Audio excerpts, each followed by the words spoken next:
गौ माता की जयकारा में इतनी सुस्ती अगर दिखेगी तो वृंदावन शब्द लज्जित हो जाएगा। बोलो गौ माता की, बोलो गौ माता की। चूंकि गाय आधारित चिकित्सा पद्धति के लिए मैं आपके समक्ष खड़ा हूँ, सबसे पहले पूजनीय सदन, सम्मानित सभा, आप सभी के पावन जुगल चरणों में एक सनातनी का प्रणाम। निवेदन आपके श्री चरणों में अमर हुतात्मा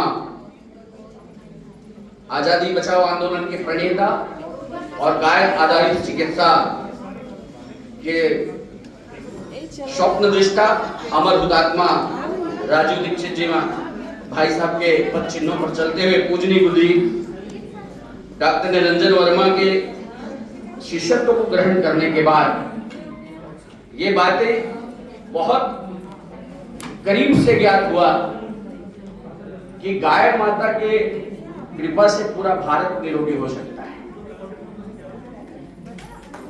बात हम न्यूट्रिशन से प्रारंभ कर रहे थे। मैं आदरणीय डॉक्टर सहाय जी को प्रणाम करूंगा। एक चिकित्सक की वेदना क्या होती है, शब्द कि उस संवेदनशील अवस्था को आपने प्रस्तुत किया है। मैं प्रणाम इसलिए करना चाहूंगा कि सचमुच में आज चिकित्सा जगत फलता फूलता व्यवसाय के रूप में भले देखा जाता है, लेकिन एक चिकित्सक कितना निरीह प्राणी होता है इसका निदर्शन भी आपके वक्तव्य में देखने को मिला और ये हम रोज जीते हैं। और जब ऐसे संक्रमण काल में बात आ रही हो कि जब भारत की स्वतंत्रता के समय में हमारे देश में, हमारे देश की संस्कृति में गौ संस्कृति महत्वपूर्ण संस्कृति हुआ करती थी और जहां हमारी जनता की, हमारी सबकी जनसंख्या 40 करोड़ की थी। 15 अगस्त 1947 को 34 करोड़ गाय इस देश की धरती पर चल रही थी। आज की क्षमता इतनी है कि आज हमारी जनसंख्या विश्व के सर्वश्रेष्ठ जनसंख्या को छूती हुई 174 करोड़ को पार कर चुकी है। और दुर्भाग्य है इस देश का कि गाय माता की जनसंख्या मात्र 4 करोड़ बची है। हम बड़ी बड़ी बातें बोलते हैं धर्म के विषय में, संस्कृति के विषय में, जहां से हमारा संपूर्ण जगत का प्रारंभ हुआ।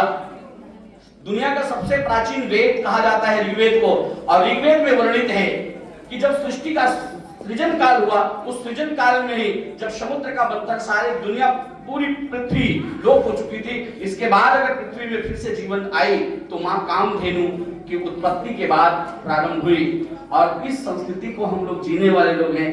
और इसी के भीतर में एक खास बात यह है कि गाय आधारित चिकित्सा का वो प्रकल्प भी जन्म लेता है। ऋषि प्रणीत आचार्य हम सुश्रुत की बात कहें, आचार्य चरक की बात कहें, महर्षि चरक की, या फिर वाग्भट की बात कहें, महर्षि वाग्भट की, जिन्होंने अपने पूरे जीवन में इसी थीम को खड़ा किया। और पूरा आयुर्वेद जिस गौ माता के चरणों में खड़ी है, जिनके पंचगव्यों के माध्यम से आज हम निरोगी भारत का निर्माण कर सकते हैं। जिस विषय के लिए आदरणीय साहू जी ने, मैं प्रणाम करूंगा उनको कि आपने अवसर दिया है। शकुंतला फाउंडेशन का हृदय से नमन करूंगा जिन्होंने इतने अच्छे कार्य को अंजाम दिया है। और आज मुझे से गौइया को भी बोलने के लिए मंच राजधानी के इस वृंदावन हाल में खड़े होने का सौभाग्य मिला है। मैं आपको बताना चाहूंगा, मेरा संकल्प है 5 एकड़ की भूमि गौ माता के लिए। पूज्यपात गुरुदेव डॉक्टर निरंजन वर्मा जी के द्वारा भूमि पूजित हो चुकी है, जिस पर 10 बेड का इनकेस कैंसर हॉस्पिटल, जिसका संक्रमण आज पूरा भारत झेल रहा है, गो आधारित कैंसर चिकित्सा केंद्र का उद्घाटन बिल्कुल करीब है।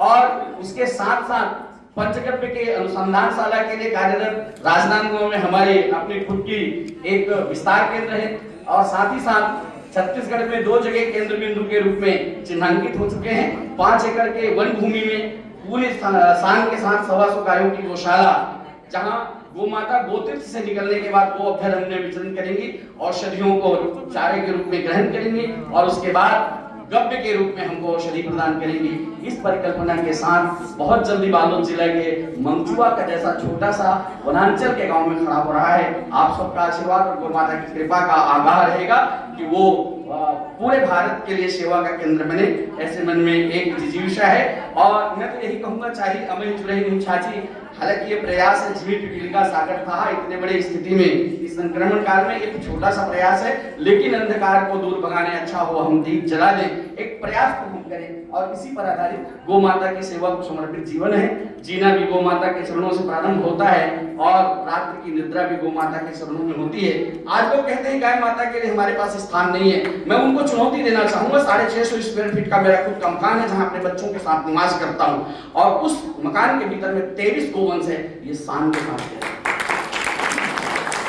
फिर से कहूंगा इस मंच पर, आज जरूरत मेरी गौ माता को सड़क की नहीं। अगर गौ माता सड़क पे खड़ी है तो लानत बरसनी चाहिए हम सनातनियों को, क्योंकि हम गौ संस्कृति के संवाहक हैं। संस्कृति सड़क पर खड़ी है, इसका हमको निश्चित रूप से संवेदना पूर्वक विचार करना होगा और वेदना होनी चाहिए, पीड़ा होनी चाहिए हमारे आंसुओं में। क्योंकि ये कर्ज से हम दूध की कर्ज की बहुत बात करते हैं।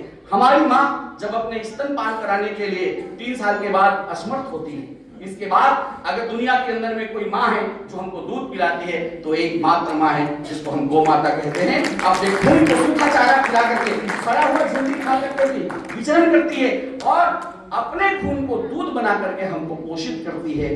पुनः एक बार आगाह होगा हाथ जोड़ करके गौ भक्त के रूप में जाना पड़ेगा गौ माता के शरण में, और तभी गौ से निरोगी भारत की परिकल्पना को सार्थक कर सकते हैं। मैं धन्यवाद देना चाहूंगा शकुंतला फाउंडेशन को, जिन्होंने गप्य सिद्ध भाई बहनों को डॉक्टरों की इस माननीय श्रृंखला में खड़ा किया है। हृदय से आभार व्यक्त करूंगा छत्तीसगढ़ पंचगव्य डॉक्टर एसोसिएशन की ओर से कि आपने हमको भी इन सभी सम्मानित चिकित्सकों की श्रेणी में ला करके खड़ा किया है, अवसर दिया है। पंचगव्य चिकित्सा के विषय में कुछ कहने बोलने और करने का आपने जो अवसर दिया है, इसके लिए माननीय स्मिता सिंह जी को मैं प्रणाम करूंगा और सारे सदस्यों को, शकुंतला फाउंडेशन को हृदय से आभार व्यक्त करूंगा।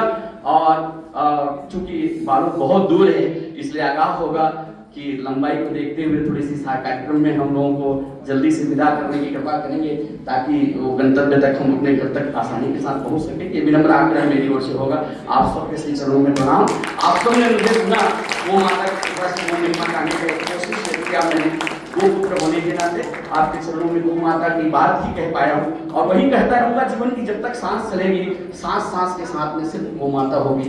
यही जीवन का ध्येय बना लिया है मैंने। आप सबको मेरा प्रणाम। जय गौ माता, जय सनातन।